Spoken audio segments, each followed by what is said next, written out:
Hi, my pals, how are you doing? It is a showstopper, Mr. Leopard, and today I'm coming to you with a grand and absurd prediction, specifically to one Grand Muller, the Senior Counsel, Abdullahi Ahmed Nassir. And the prediction is very simple. Let me just dive into it. That Ahmed Nassir, despite having spoken so ill of Raila Odinga, and despite having argued in the Supreme Court against Raila Odinga and using a very strong language, will defend Raila Amolo Odinga in the Supreme Court of Kenya in the election presidential dispute of 2022. So let me give you a little parenthesis and give a preamble.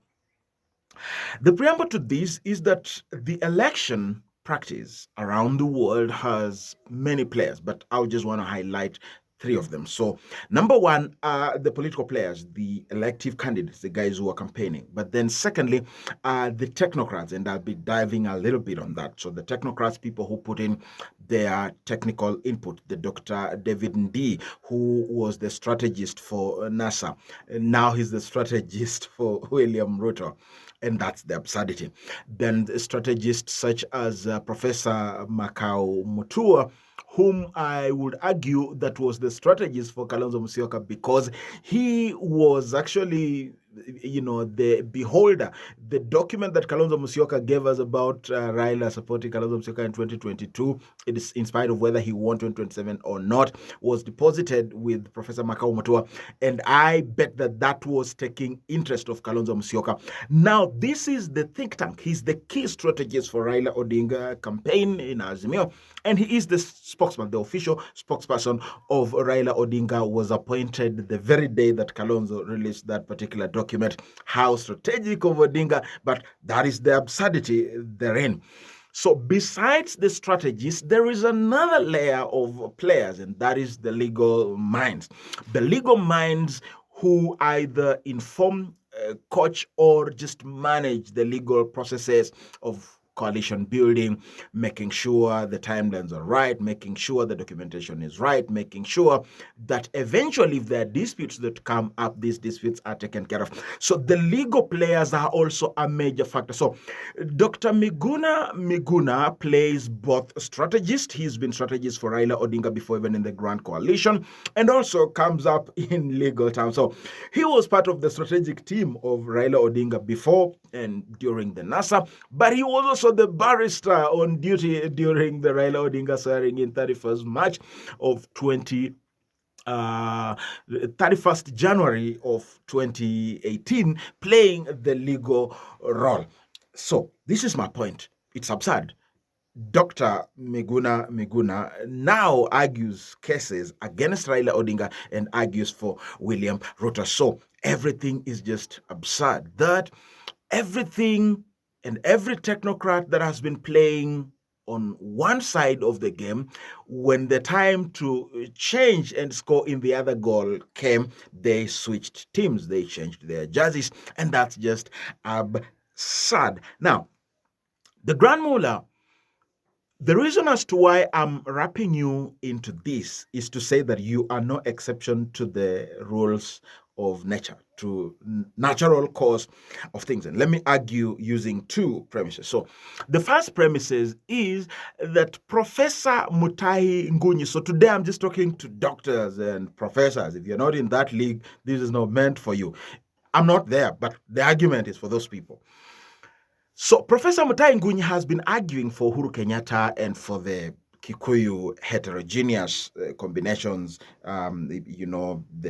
the intrinsic Kikuyus who live in Mount Kenya and the extrinsic Kikuyus who live around the country and the Gema nation generally. So Professor Mutahi Ngunyi has been arguing for them. He's the one who told us about the tyranny of numbers in 2013, who said Kalenjins and Kikuyus come together.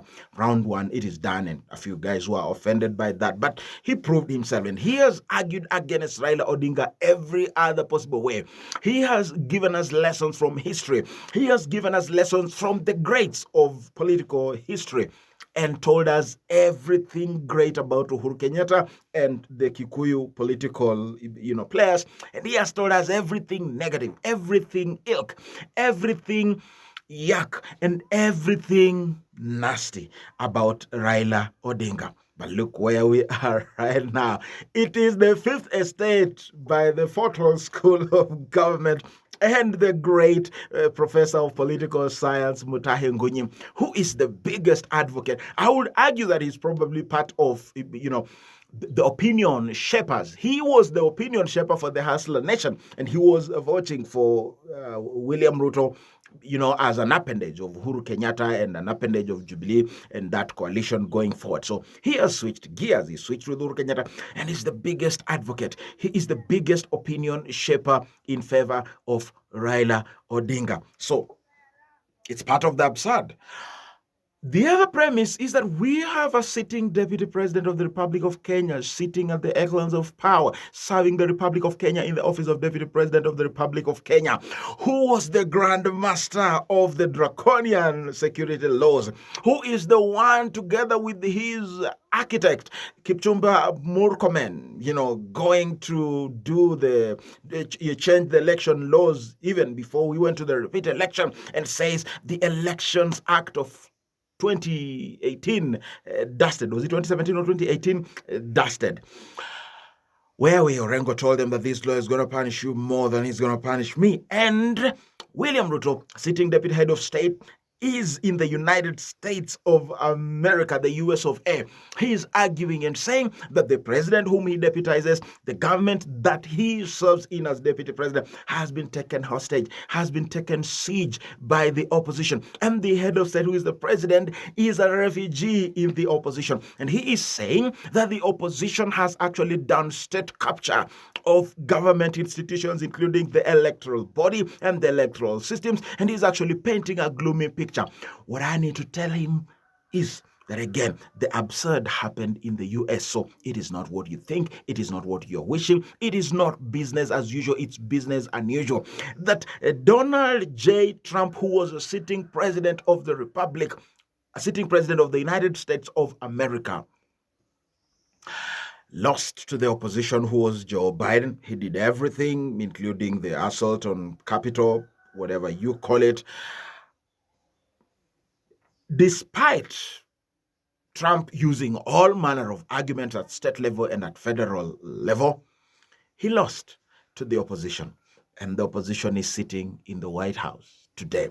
The absurd. But the absurd part of it is that William Ruto, a sitting deputy president, has said all these things without necessarily resigning. Though I know the truth of the matter is that William Ruto knows that his case is alive in the egg as much as it is dormant. But then Gisheru, who is now at the ICC, for all those charges, I just want to avoid to be sub judice on this matter. But then what William Ruto is doing is that he knows that he wants to contest the outcome of the election. He knows that he wants to, have an uprising about the outcome of that particular election, but then he wants to do it nicely. He wants to tell the Western players, the European Union and the United States of America and all these other players, he wants to tell them, Canada and the rest, he wants to tell them that, you see, I am not a man of war. I'm not a warmonger. I am just a team leader. I'm just a cheerleader for my people, and I am protecting democracy. So when he says that democracy in the Republic of Kenya is under siege by the opposition, he is just trying to say that when the opposition finally takes power, I want to be understood from this premise and from this background that my activism is premised on that and not that I am a warmonger. So he's playing PR with his future. Now, I am saying Grand Mullah Ahmed Nassir, now that it is the moment for absurdity, what makes you think that you are spared from this? It is the reason why I say, and I predict, this grand prediction, that the Grand Mullah Ahmed Nassir, despite everything that he has said against Raila Odinga in the Supreme Court before, and despite everything that he has done to position himself so that William Ruto can hire him to represent him at the Supreme Court in the 2022 presidential petition, William Ruto is not gonna hire him. The person who's gonna hire him is the president, the leader of his claim to Jubilee. Uhuru Kenyatta will appoint him to represent the interests of Jubilee in Azimio, and by extension, he will be representing Raila Amolo Odinga, the guy whom he has fought so hard to bring down. The other day, he had, he issued a statement and said that Raila Odinga has, 8% in Mount Kenya and 21% across the country. And then he said, we should not ask him where he got that poll from. It really doesn't matter. The point is that he will have to smell his own fat and still smile at it by representing Raila Odinga. Take that to the bank, Grand Muller. And when that has happened, I will come to redeem my bonga points, my coffee, or my nyama choma from you, Grand Muller. See you then.